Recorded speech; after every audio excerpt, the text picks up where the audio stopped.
this chapter, we're going to look at topics related to measurement.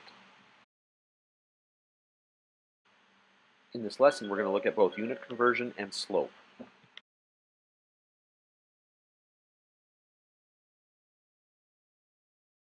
Okay, hi everybody.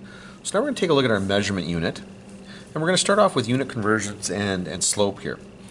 Okay, so first of all, we'll take a look at unit conversions, and we're going to be looking between metric, from metric to metric conversions here. And so what we can do here is you're going to use this sort of a demonstration to convert units. Now with the metric system, this is really easy because it's really just a matter of moving the decimal appropriately. So you move the decimal in the original measurement the same number of places and in the same direction as you would need to move, okay, from this chart right here.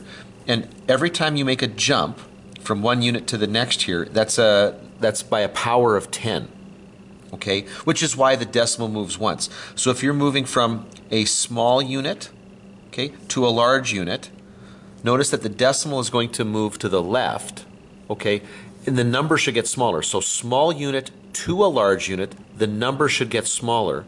Large unit to a small unit, we move the decimal to the right, and the number should get bigger. This is the center one right here, this unit. This is your base unit. Now normally we are looking at meters, but I mean it could be kilograms, sorry, not kilograms, it would be grams in that case, liters, or whatever, okay, whatever the base unit is, because the conversions are always going to be the same. And notice the little prefixes that we get here. We've got, this is, for example, if this is meter, this is decimeter, centimeter, millimeter, and we even go down to micrometer and nanometer and whatnot. And then up here, this is going to be, the DA is deca, meaning 10, so 10 meters, hectometer, kilometer, we have megameter, and then we got gigameter up here. So I mean, you're familiar with those. Anyway, so let's take a look at a couple of examples before we look at the imperial system.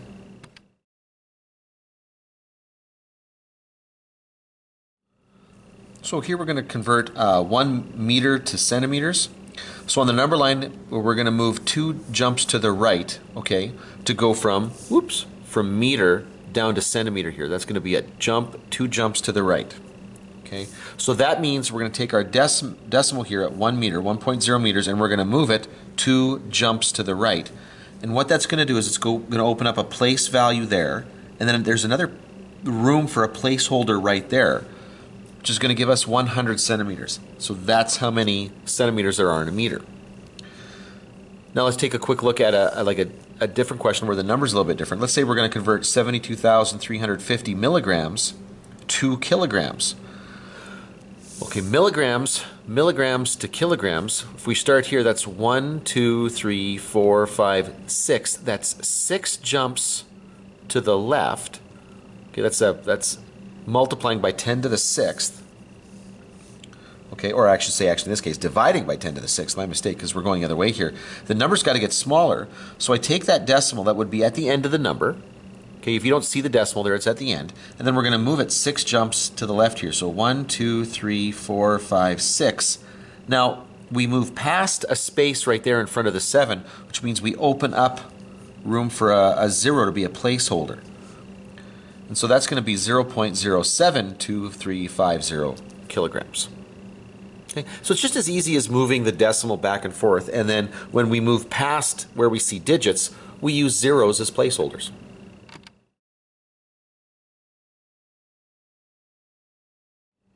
Okay, so now when we start to look at conversions within the imperial system, then between the imperial system and the metric system, it's not quite as straightforward as it is when we're in the metric system. In the metric system, you're still using proportional reasoning, but there's that shortcut of just being able to move the decimal.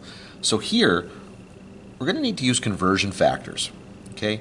Or we're going to have to set up these proportions to try to figure out how the conversion should work here. So we're going to use the form A over B is equal to C over D, and the fraction there, the one side, is going to be the conversion that we know. So for example, we know that 1 foot is equal to 12 inches. So we would compare that 1 foot over 12 inches. Or by the way, it could be 12 inches over 1 foot. It doesn't really matter. And we're going to set that equal to another proportion where there's this unknown in there. So maybe we know how many inches there are, but we're looking for how many feet there are. Or vice versa, alternately. So in proportional reasoning, the units need to match so that the same unit is on top in both fractions and the same units on the bottom. Yeah, don't inadvertently flip those. So if you've got feet over inches, then on the other side it should be feet over inches. If you switch those, then the math that you're doing is actually going to give you an answer that you're not looking for because you've flipped that. You flip that. And then all you have to do is cross multiply and then solve for the unknown. So that usually involves, remember, with cross multiplication, it's almost always cross multiply and divide. And so that's what we'll have to do to make that work here. Anyway, let's take a look at some examples.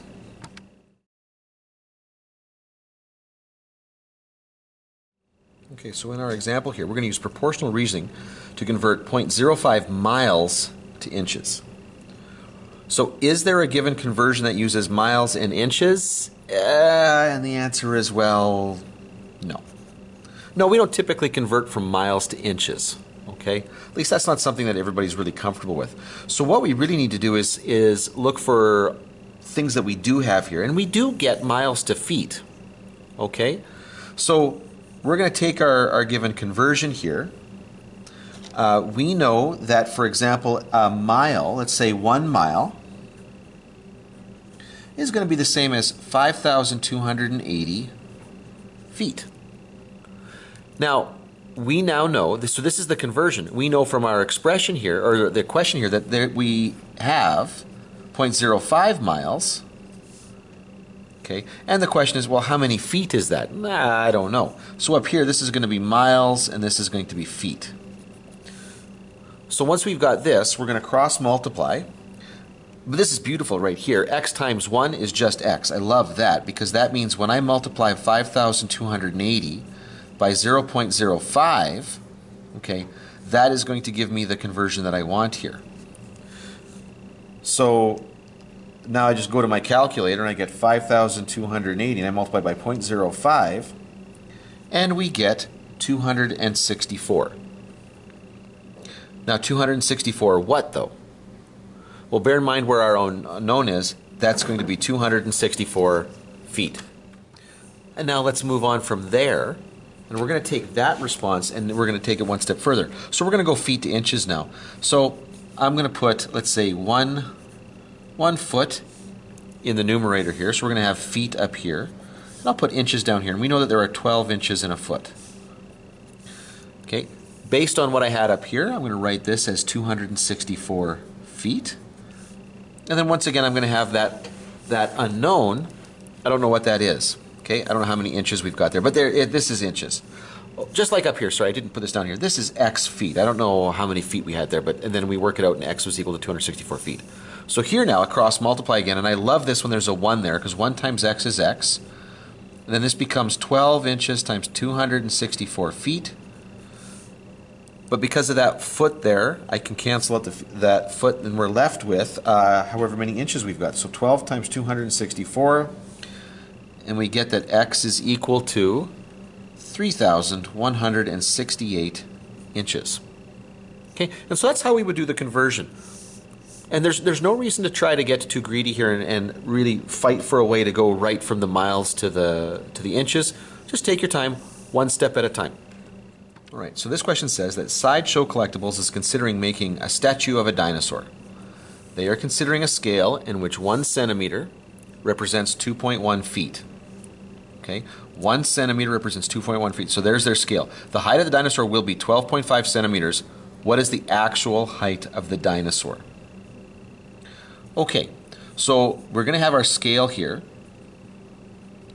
And normally with our scale, what we'll do here is we will have a model to actual. As long as we have kind of a pattern that we follow, this is good here. So in our case right here, 1 centimeter is going to represent 2.1 feet. So 1 centimeter in the model will be 2.1 feet.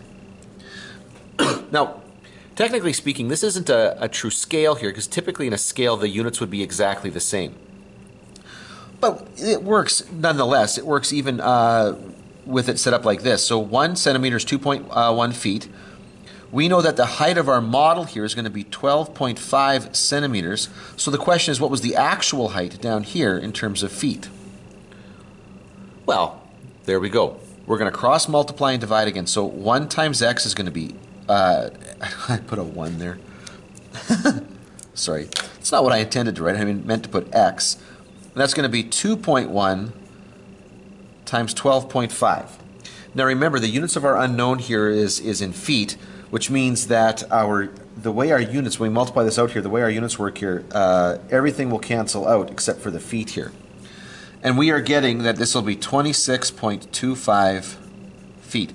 That's how tall the actual dinosaur was going to be.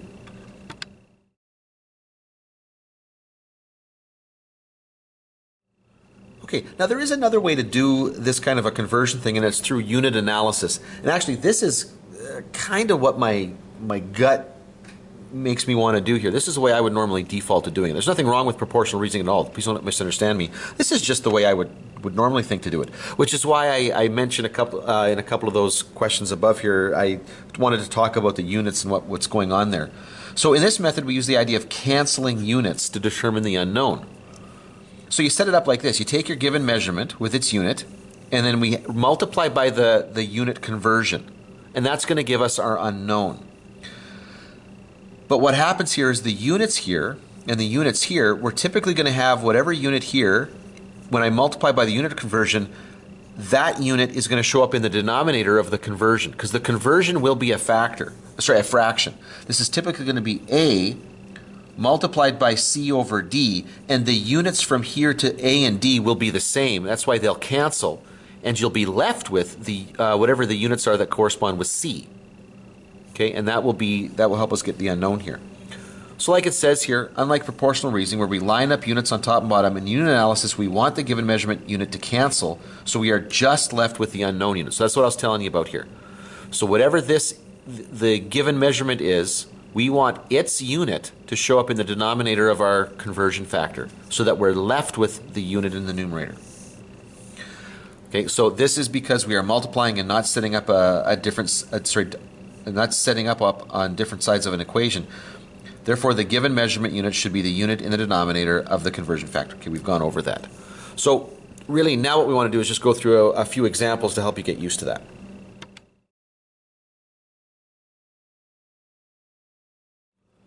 Okay, so here we go. So our first question here is, how many meters is 3.5 feet? Okay, so the conversion we need here is between meters and feet. Now, what I want is I want meters to survive, and I want feet to cancel out here, because I'm going to multiply by 3.5 feet.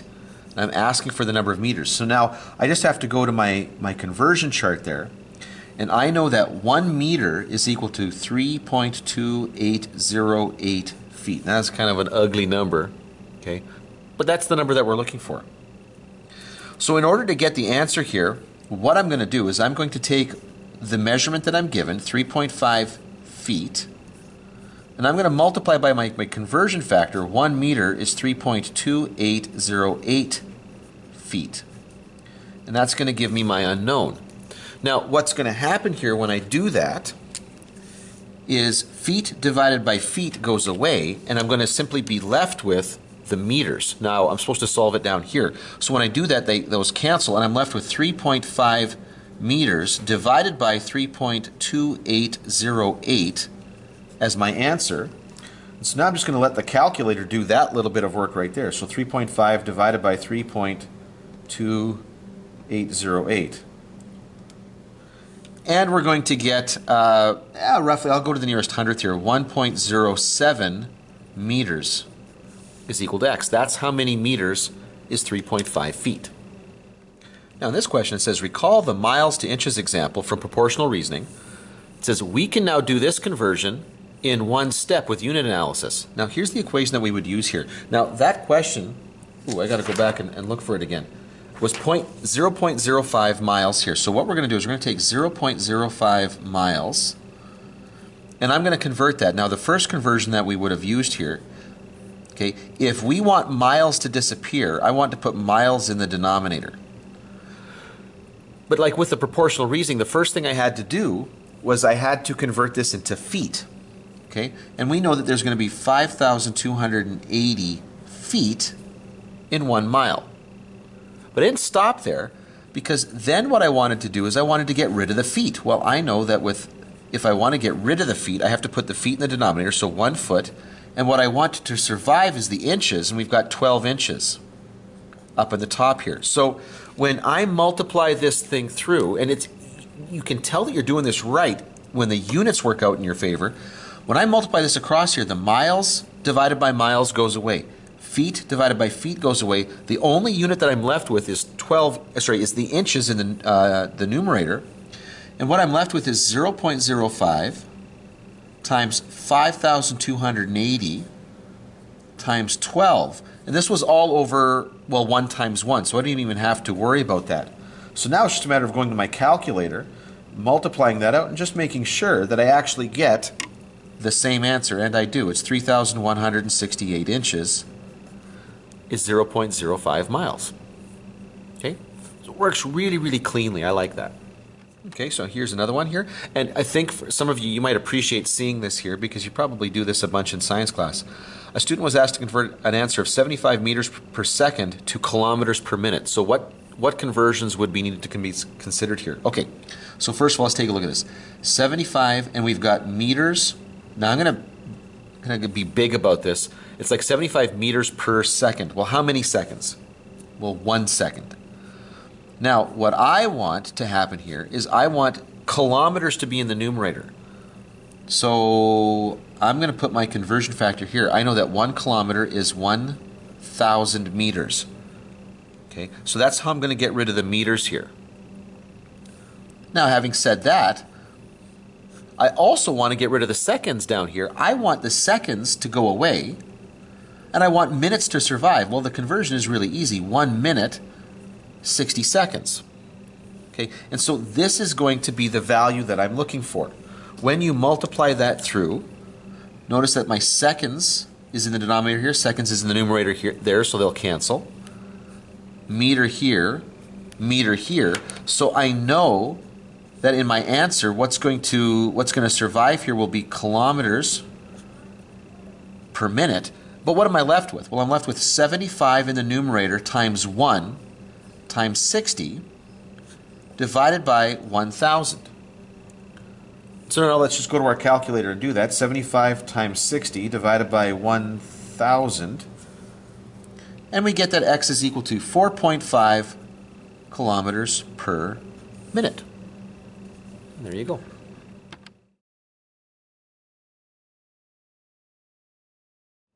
Okay, now really quickly before we move on and take a look at the last few examples here, we want to take a quick look at slope again, just to remind you of what this is. Remember, slope, we use m for slope. I don't know why. I'm sure there's a good reason out there, but the best I can tell you right now is we use m because, slope. So we're using slope. Slope is m for slope. Slope is rise over run, which is the change in the y-coordinates divided by the change in the x-coordinates. Now, this is when you are given 2 points, and your 2 points are x1, y1, and x2, y2. The subscripts are only there so that we can differentiate the 2 points. And bear in mind, x2, y2, x1, y1. So it's the second point in numerator denominator minus the first point. Most common mistake that I see with this is people flip the coordinates.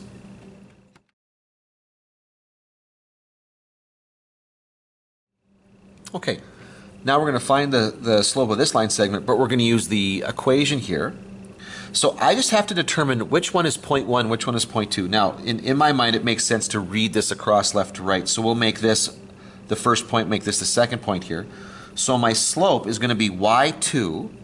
So it's going to be this coordinate right there, -2, minus y1, that coordinate right there, over x2 is 6, and here x1 is 0.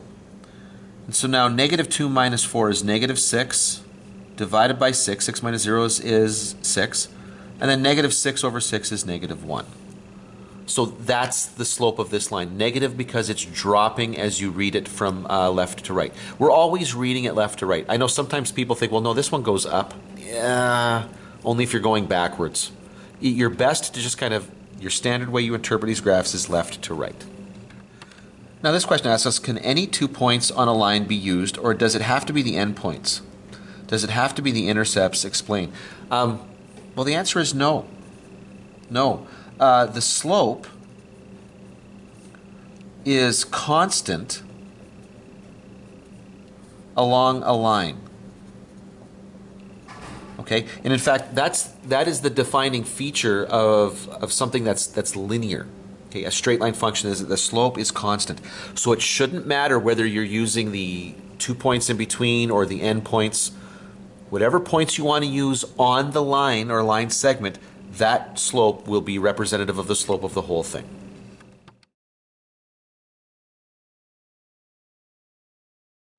Okay, so now just to finish this up here. So the slope is the blank of the line. Well, it's the inclination of a line. Okay? Now, it's more than just that. Just to be clear, the slope is a really important concept in all of mathematics, but it really is. It's just the measure of the inclination of the line. It's the ratio of how much the line rises over how much it moves horizontally. A line which travels up and to the right has a positive slope, and a line which travels down and to the right has a negative slope. A horizontal line has a slope of 0. Now let's take a quick look at that. Why is that? Well, if it's horizontal, and let's just pick 2 points right here. Let's say it's on a horizontal line, we know that the y-coordinate has to be the same. So this could be the point 2, 5, and this could be the point 4, 5. The y-coordinates are the same. If you just apply the formula, well, y2 minus y1 over x2 minus x1, you're going to get 0 over 2. The answer is 0. Basically what happens here is what we're saying is there is no increase in the vertical component no matter how far we go over horizontally. There is no rise regardless of the run. Now on the other hand, a vertical line has an undefined slope. So on a vertical line, the x-coordinates are the same. So let's say right now this is the point, let's say it's going to be the point 2, 1, and this here is going to be the point 2, 5. So when I find the slope here, it'll be y2 minus y1 over x2 minus x1. Okay, so it's going to be 4 over 0. Well, that's undefined. I can't divide by 0. But what that means is I've got this, for absolutely no change in my horizontal position, okay, the run, I've got this infinite almost change in the rise, okay? Undefined slope.